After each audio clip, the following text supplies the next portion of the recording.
Kozak, Director of Learning and Development here at Union Savings Bank, and I'll act as moderator for our webinar today, Navigating the Current Home Buying Market. You're in for a treat. We have two great speakers. Before we get to our two speakers, who are Patty and Raymond, just a couple administrative notes. You'll be in look and listen only mode for the duration of our webinar, but questions are encouraged. If you have questions, log them in chat.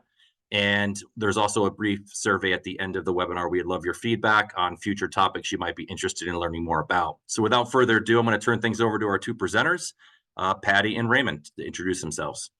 Patty? Hello. Hello there. Good afternoon. Patty, you want to start? Tell them a little bit about yourself and what you've done in the industry so far.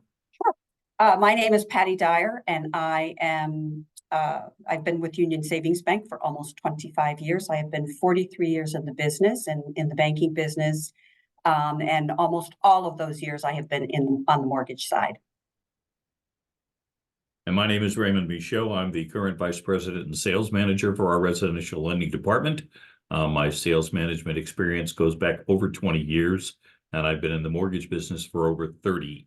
I've been here at Union Savings Bank for the last 5. I came over with my first report, Rob Monty, at the same time. Happy to be here, and it's a great place to both work, and we have a great product line. So Patty and I will be talking to you about navigating the home buying and mortgage process because of a lot of the challenges that we're faced with coming up in the current market. Patty, you want to take it over? Yes. The first topic we have is kind of really about the whole reason that we're here is home buying and the mortgage process, and when is the right time. So while this is a very personal decision to everyone, in this current environment, I would ask you to, ask yourself a couple of things. How much am I paying for rent? Is there a possibility that a mortgage payment could be equal to or lesser than what I'm paying for rent? And do I have a down payment saved at this time? And, how are my finances in order? Is my credit, everything paid on time? Credit card debt, student loan debt, all in check? And do I have a down payment? So if you have answered yes to any of those questions and you think that it could be time for you, then it really is time to connect with a loan officer, because that is what we do. Our specialty is to advise you and to guide you through the beginning process all the way through. And if it isn't time for you to buy just now, we will also help you to prepare to be ready so that when it is your time, you'll understand all the ins and outs of what you need to do to get a mortgage. Scott, I think you might have a polling question. We do. We have, I believe, 4 polling questions throughout. So you should see a question appear here momentarily, and we'd love your feedback. So let me go ahead and queue up the first poll question. So I'm going to go ahead and launch that one. So the question is, how much has the U.S. national average for rents increased in the last 10 years? Go ahead and select what option you think is correct. We'll leave the poll open for about 30 seconds or so to give everyone a chance to respond.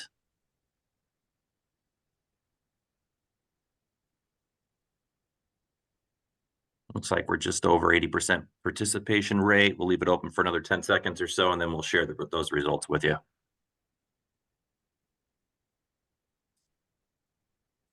All right, we have a pretty nice sampling. Go ahead, end poll, and share the results with you. That's pretty good. So a majority of folks were correct in the fact that our average rent has increased up to and including where we are right now on the national average to about 29%.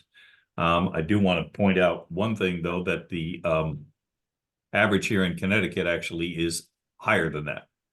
The Connecticut average actually has increased around 46.4%. So the national average, as you can see, because of the affluence and the state of inventory here in the state of Connecticut, we do have a little bit higher as far as rents are concerned, which makes it even more imperative to those folks who are renting to consider an actual purchase in the near future. So we want to talk about what your steps are on the path to homeownership. And a lot of this has to do with setting yourself up in a real protocol as to put yourself in the best position to look for and or be qualified for a mortgage. You move to the next slide, Scott. One of the things you'll need to do most importantly is to make sure that your own credit and finances are prepared as best as you can. Buying a house includes an array of costs on top of whatever your down payment and closing costs are. You need to make sure that credit-wise, both your credit history, outstanding debts, and your credit scores are as clean and good as possible. So what you're presenting when you do apply for a mortgage or you ask for a mortgage qualification will be to your best advantage. When you are searching for a home, commit to a reasonable and specific market area. If you know basically where you want to work and or live and you want them to be close to each other, choose that community and watch what the prices are and the availability of homes in that area.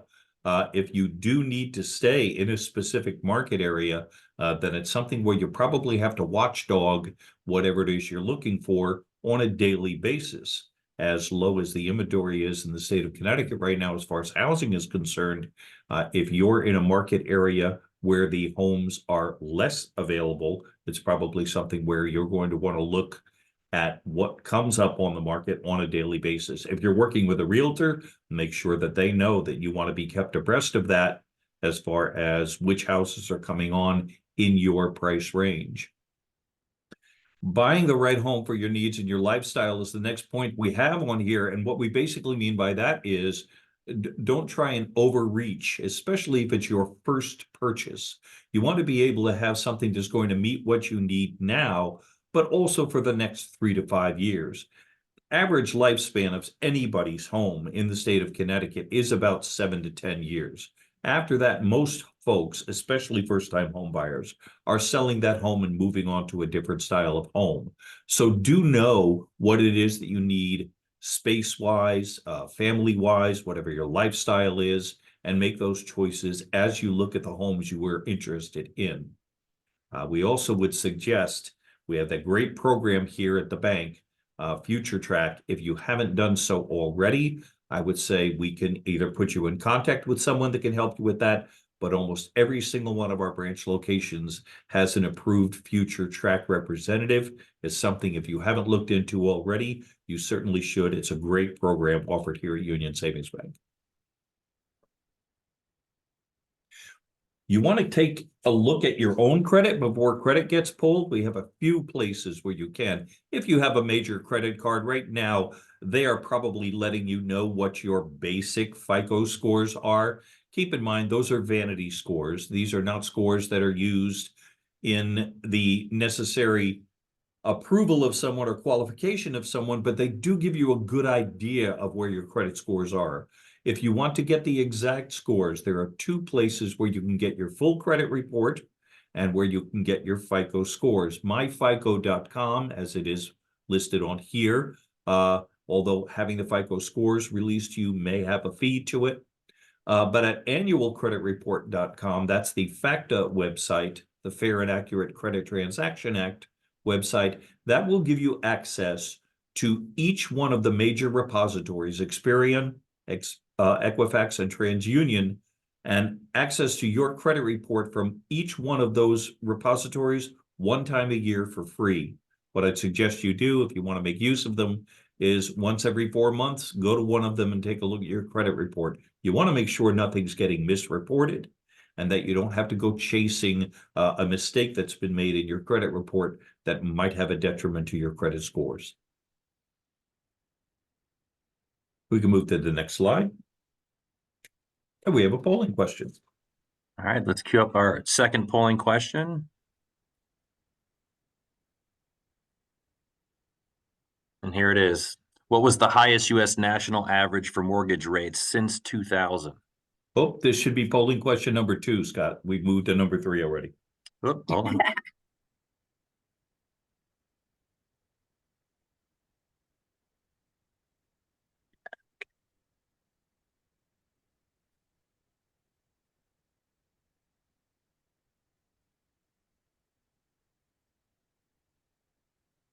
This should be it here. That's the one. Perfect. Well, yeah, what percentage of your credit score is a result of your payment history?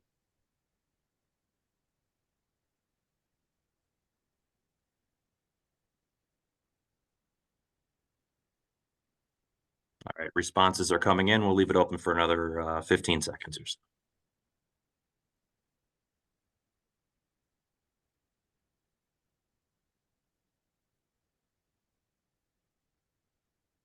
All right, looks like we have a good sampling. Go ahead and share those results.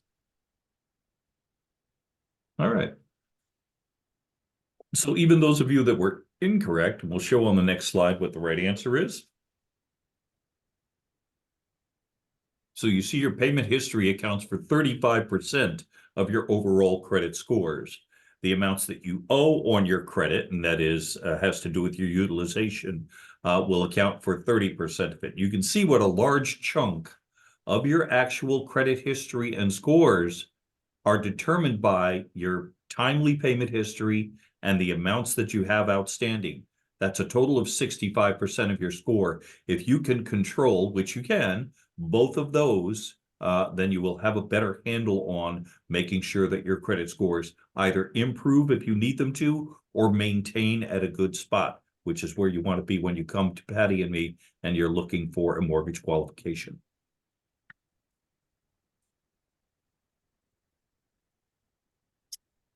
Patty, I'll turn it over to you. Thank you. Yes.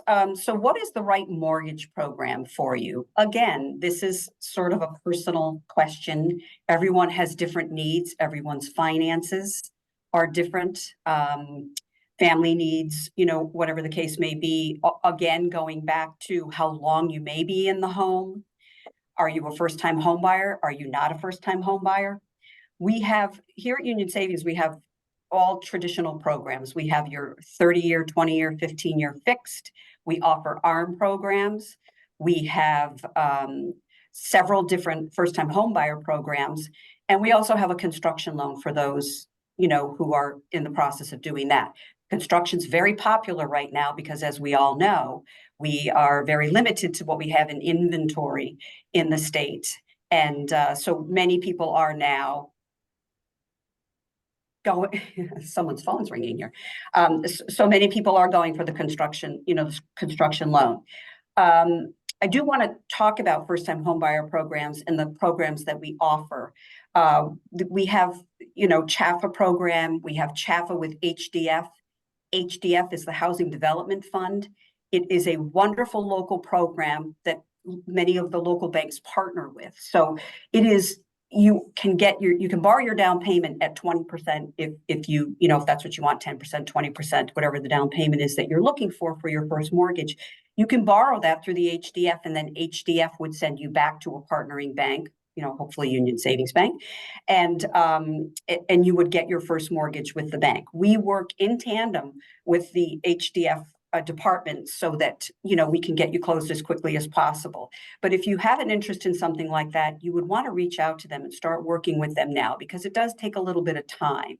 They'll pull your credit. They'll go through information with you. They'll look, where are you going to live? They have fabulous programs for also you could also borrow at the 0% interest your down payment, and in some cases you can get an unforgivable grant, if you will, for some down payment. So those are some things that you might want to look into.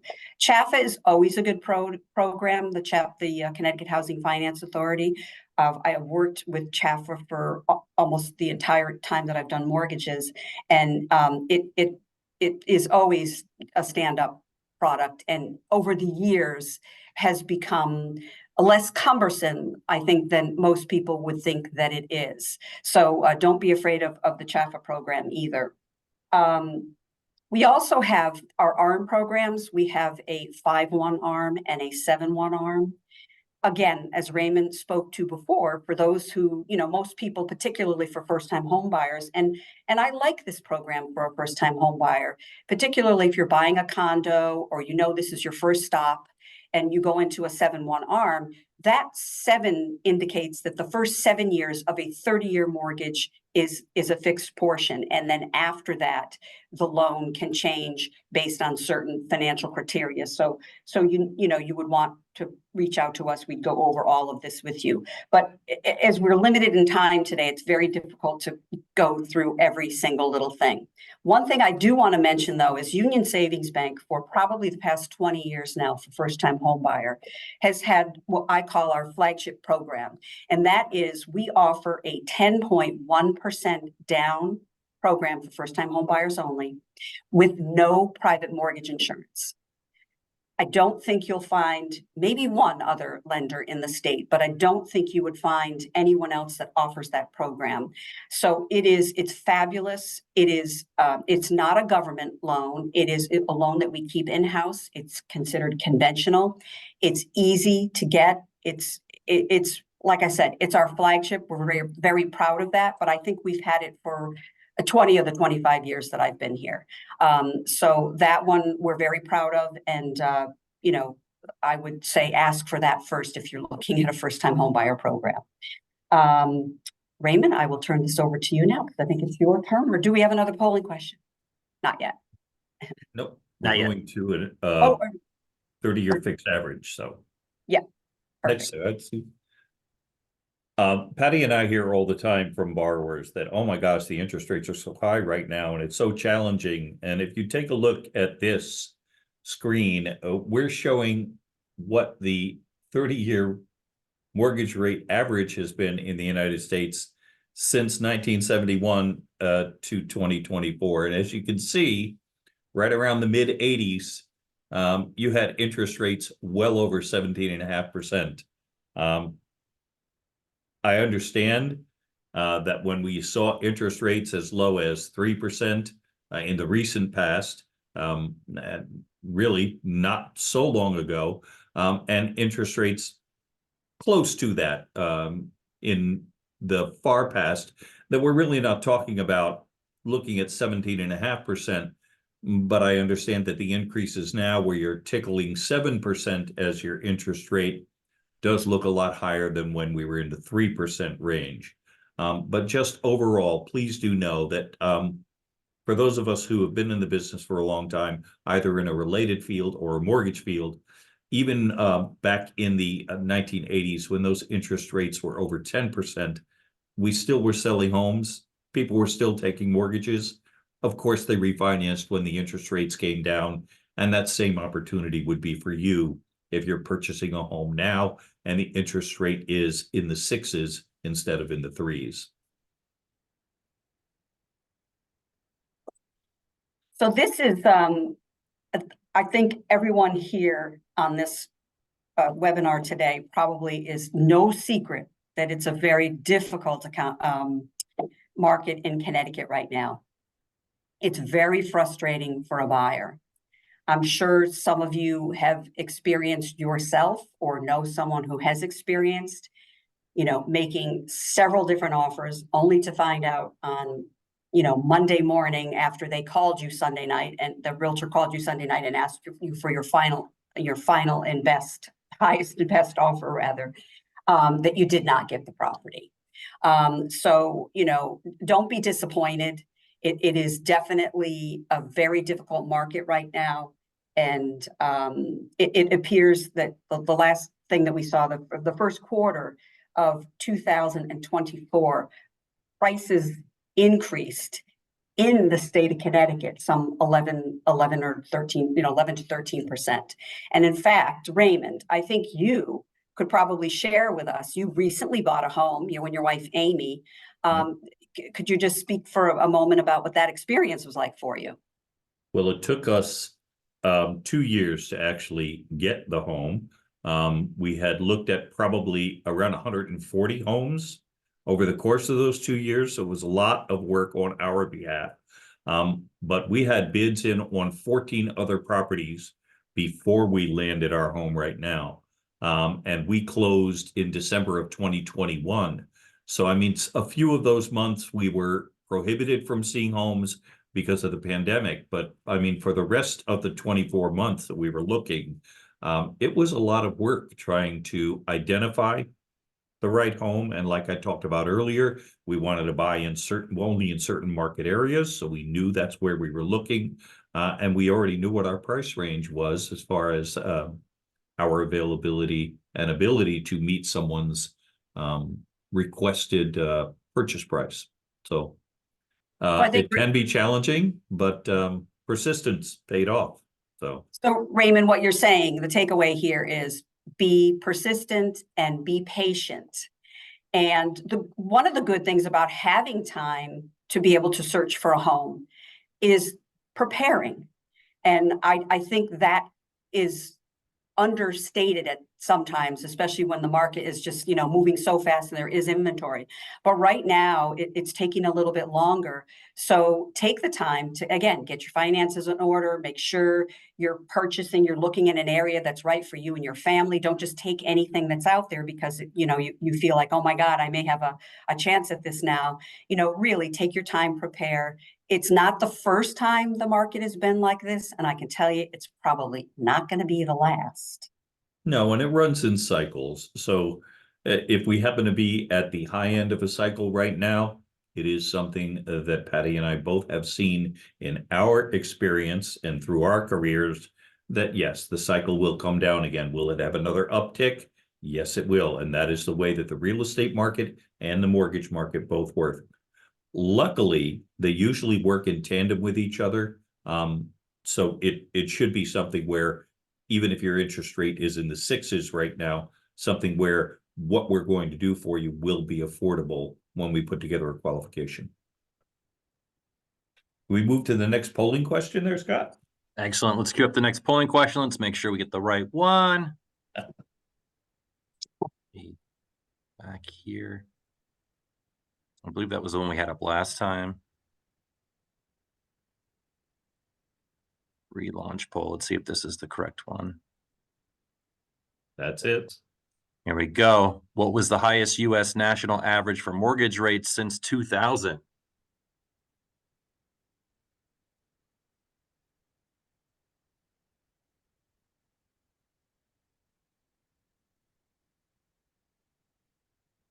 All right, results are coming in. We'll leave it open for another 15 seconds or so. It looks like we're about 60% participation rate.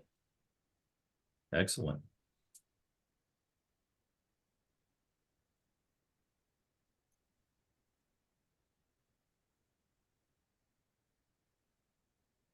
All right, interesting. We got a good sample. We'll go ahead and end poll, share results.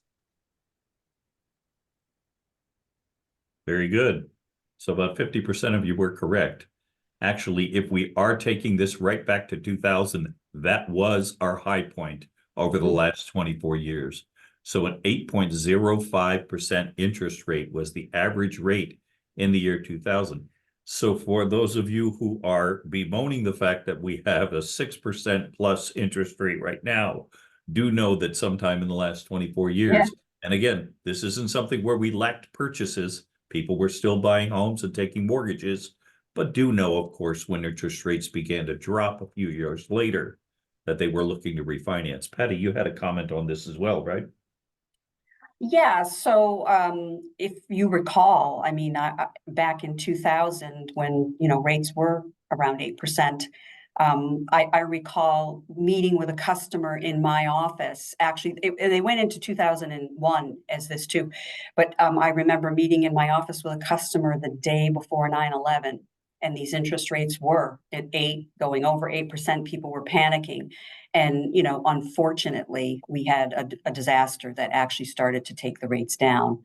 I would say probably even if you look at rates started to increase or were going to start to increase around the same time of the pandemic. And then all of a sudden the pandemic drove them back down again. So rates are going to go up and they're going to go down. It's not always going to be a national disaster that's going to take them down.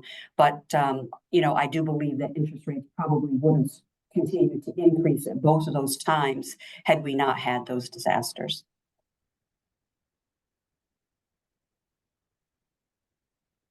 So when we talk about the right mortgage program, Patty touched on some of the things that you look for as a consumer on the first portion of this. The second portion of this that we need to let you know is if you choose the right mortgage, it quite frankly can cost you a lot less than you have as a renter. Patty and I both have recently worked with borrowers who are first-time home buyers who, when we were done with their mortgage, both of these borrowers are paying less now than they were renting. My borrower happened to buy the same place they were renting, and they're actually paying less to live in the same home. Didn't even have to have any moving costs or anything, and their mortgage is less than what they were paying in rents. Now, do keep in mind, there are some expenses that you'll incur over time as a homeowner, but those are usually standard maintenance fees, and it's something that's not out of the ordinary if you're renting as well.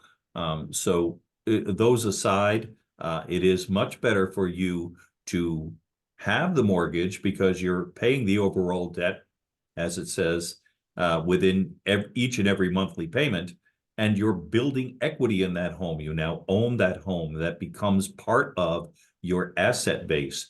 I know for almost every one of us, our home is going to be the largest single asset that we hold. There may be some folks who have larger retirement and or investment assets, but for the most part, your home is a great asset. And if you manage it as such, you won't be feeling like it's some huge detriment for you on a month-to-month basis. You're going to be responsible for the payment of taxes, insurance, common charges that will put together and make up your total monthly payment. But as I said, in the case of our two most recent first-time home buyers, that comes out to less than what they were paying on a monthly rent to a landlord. Ready for the next polling question, I think. Excellent. We have our fourth and final polling question coming up. Let's go ahead and share that one with the group. Question reads, how much higher is the average homeowner's net worth than the average renter's? Let's see what you think.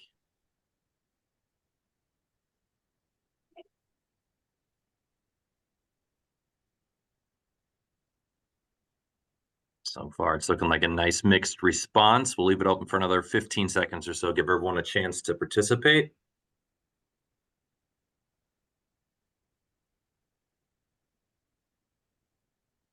All right, we have a nice sample. Go ahead and share those results. Very nice. Well, only one person out of everyone that answered this poll got this one correct. Believe it or not, the average homeowner's net worth is around $195,400, while the average renter is only about $5,400. So it is a full 36 times higher if you are a homeowner. Net worth coming along with including the equity of your home and what you have as far as your retirement and or liquid assets. So you can see that the ownership of a home in your overall net worth is also a huge plus when you start to put together what you need for your life going forward, and especially if you're a first-time home buyer. Patty and I are going to go through some do's and don'ts for you when you start to think about home buying. Patty, I'm going to let you take the first slide there. Yes, okay. This is always the fun part.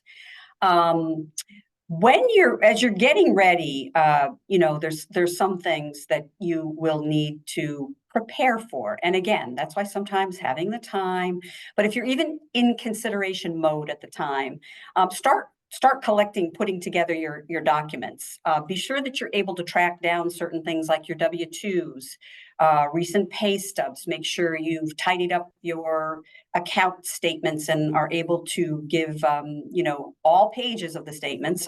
Make sure that you're able to give us those. For self-employed borrowers, we are most likely going to need at least one full federal tax returns. In some cases, we will need two.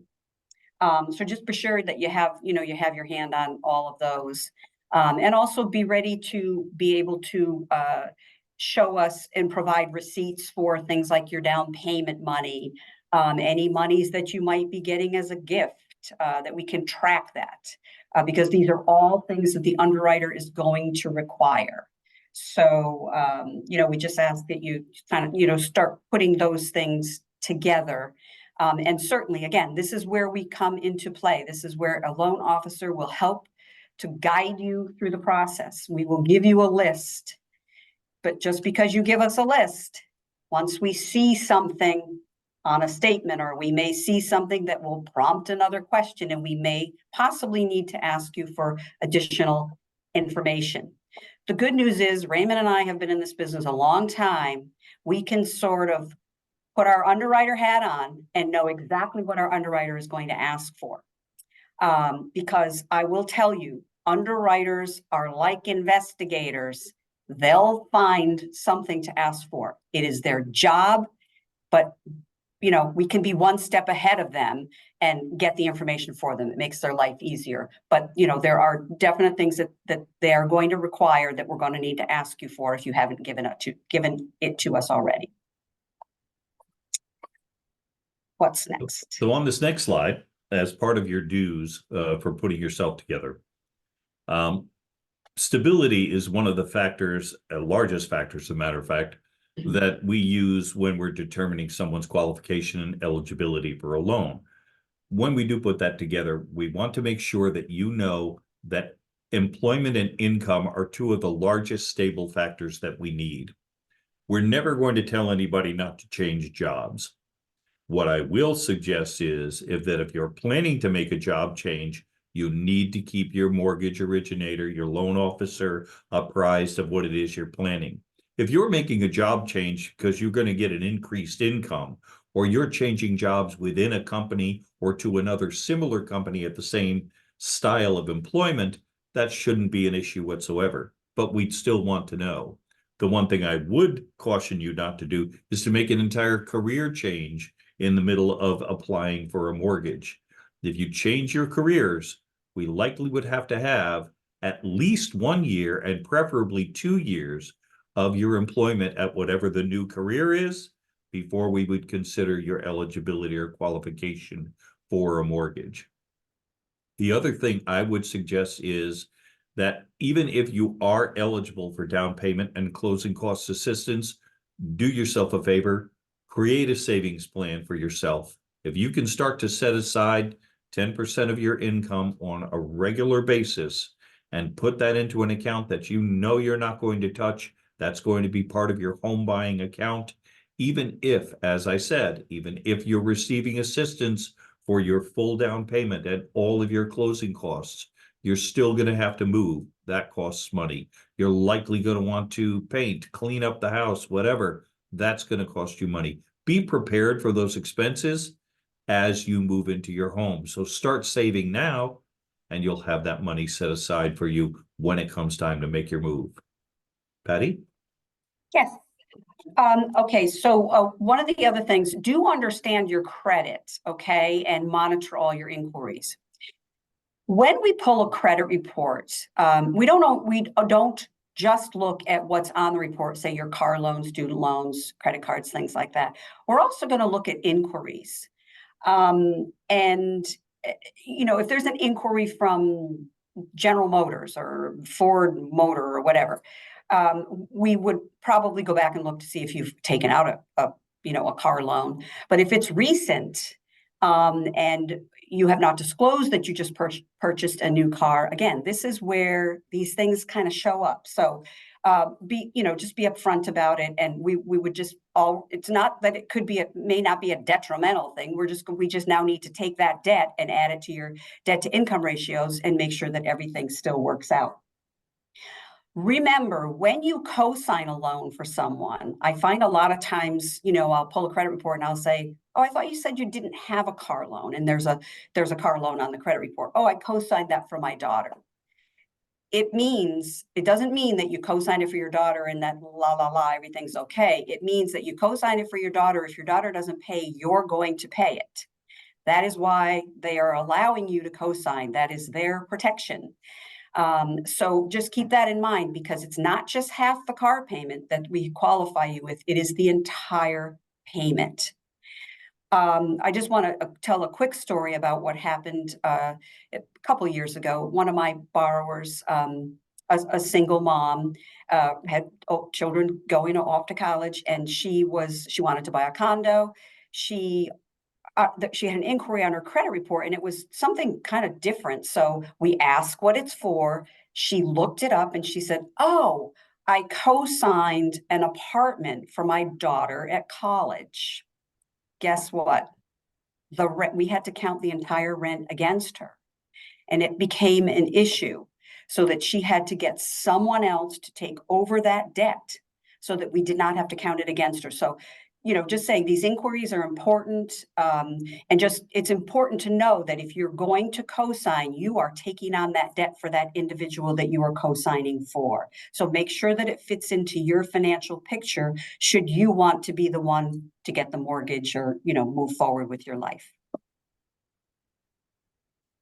Excellent. Next.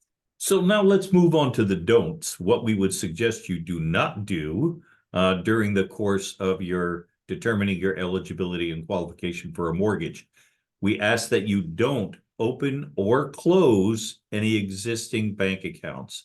Now, opening a new account is absolutely okay, but you do have to keep us apprised of you're opening an account somewhere else, you have a deposit, any of the monies that you transfer from account to account have to be accounted for by both your processor and your underwriter, who will be looking at your loan and scrutinizing them for approval. There's a paper trail that is involved with any type of movement of money. This would include your own funds, deposit funds from another account you may own, or gift funds from a family member who may be willing to give you money towards your purchase. All of these have to be accounted for. They should be going into existing accounts. We certainly understand it if you want to open another account. We have a program here where if you open up and use the automatic payment through a Union Savings Bank account, you get a discount off of your rate. So that's something you might want to consider. But again, when you do so, you have to keep your mortgage loan officer involved and apprised of all of those. The other thing we ask is that you don't make any large bank deposits. Now, we qualify large bank deposits as a certain percentage of whatever you make per year. But do keep in mind, generally speaking, if you're depositing more than $1,000 into any one account, you have to be able to show us where those funds came from. If they're not payroll, or they're not something where it's transferred from one of your own accounts, please keep track of any large deposits so we can source them and let the underwriter know that these are not borrowed funds. Okay, Raymond spoke a little bit about the job changes. And again, we're not saying don't change employers. If you have a fabulous opportunity that's going to be better for you and your family, by all means, as long as it's in the same field, go ahead, take the position. That's usually what we see most. Obviously, it's someone who's it's just timing, right? You're buying a house and all of a sudden you get this amazing new job. Well, guess what? That's probably good because you're buying a new house. But just make sure that you communicate that so that we can get the proper employment information from the right employer, the employer that's going to be paying you after the loan closes. So, just make sure to do that. As far as purchases, again, keep in mind, as I said before, qualification. If you're considering making a large purchase and you're going to be financing it or taking monies from where, from your down payment account, that could be an issue. But it's mostly about if you're going to make the payments, if you're going to make the purchases rather, and you're going to have another payment added to your debt to income ratio. Just make sure that we know what it is. I think a lot of people are astute to this now, and they know that they need to communicate with the lender and let them know. I get calls a lot of times, after we've taken an application that says, we decided we really want to buy this new couch at Raymore and Flanagan, and they have this great plan. And okay, well, let's take a look at it. Let's see what it does, just in case, so that we need to count it now. Just make sure that you let us know every step of the way. Because again, chances are we're going to find out. Like, So, yes. yeah.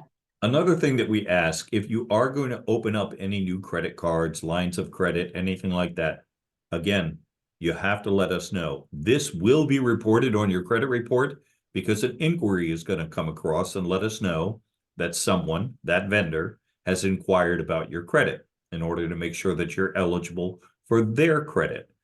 So if this is something, as Patty referred to, if you're at a furniture store or an electronics store or Home Depot or another store like that, where you're going to be looking to open up a new line of credit or credit card because it's something you're going to want to, augment your new home with. That's all well and good, but we do need to know about them. Do know that when you are making those inquiries, those have an impact to your credit scores as well. And since credit scores are one of the driving factors in the pricing and or rate of your loan, you're going to want to watchdog those the best that you can. Our suggestion is please don't open up any new lines of credit while your loan is in process. If it does have an impact to the loan, there isn't anything that Patty and I can do about that. If it has an impact to the pricing, you will have to pay the premium on it. If it's an impact to the rate, your rate may increase. So anything that you're looking to make, especially major purchases, keep us apprised of them. And if there are any open lines of credit that you have long-standing, the flip side of that is don't close those out. Credit scores love to have a 24-month history of your credit, and those credit scores could be negatively impacted if you close out an account that you've had for a long period of time. Final thing that Patty and I want you to be aware of is if something happens during the course of the loan transaction, or even while you're just being qualified for a loan, and you think it's something we've talked about, don't panic about it. Don't get stressed about it. And whatever you do, don't not tell us about it simply because you think it may have a detrimental impact, what it is. Patty and I have seen an awful lot of instances and experiences over the course of our times in working with buyers, especially first-time home buyers, because they don't have the same experience. But all of our mortgage folks, we do this on a daily basis. It's not something that you'll be doing on a daily basis. So understand that we probably know what the situation will bring to the picture and how it may have any impact on it. Don't isolate yourself from us. Make sure that line of communication stays open. 100% agree with that. So here's some information on how to get and connect with us. Our residential lending department, we have 8 loan officers on board right now, covering our 25 branches, and actually lending across the entire state and into 3 contiguous counties in New York. So we do cover a wide range. You can certainly feel free to contact Patty or myself. You can see on the screen right now, Scott has been good enough to give you both of us work out of our 126 North Street location. That is our major loan operating office. So our loan production office is here and populated with our processors, underwriters, closers, and our loan officers here. So if you have any questions or anything, you could certainly reach out to us directly after this, or if there's any questions right now, we'd be happy to answer them. No questions? Looks like we had one quick question come in. It had to do with if you had a crystal ball, where do you think the rates are going in the next quarter or two? Oh, hang on. Hey, Raymond, you were polishing that crystal ball this morning. Could you bring it over here? I do. I'm not going to pretend to have a crystal ball in this. If I did, I wouldn't have to do this on a daily basis. No. So the outlook at this particular point in time, inflationary rates are still pretty high. The driving factors on our mortgage rates are twofold. They come from what's happening economically, and that includes the Federal Reserve rates and things like that. But it also has to do with investors and mortgage-backed securities. Mortgage-backed securities, when investors are buying them, drive the actual return rate up, which drives our interest rates down because people are investing in the actual mortgages. When the flip side happens, when they sell off even if their yield decreases, our interest rates, unfortunately, are pushed up during that. At this particular point in time, rates are holding very steady. So while you might see some small uptick or downturns, I don't believe there's going to be anything dramatic happening to interest rates between now and the coming election. I think they're going to try, barring any catastrophic events, either in the U.S. or nationwide or globally. I don't think you're going to see much of a change in interest rates. I don't think that the Fed is going to have much of an impact on what we do. And certainly the markets, the way that they've been swaying up and down, we don't necessarily follow them every single day, but it is something that could have an impact on us. I don't think you're going to see much of an increase or a downturn going forward. I would agree with that. And I would also say that, you know, there's one thing for sure. Rates go up and rates go down. And then Amen. they go back up again and back down again. So it's just the way things work. That's the part of the cycle. Yep. That's right.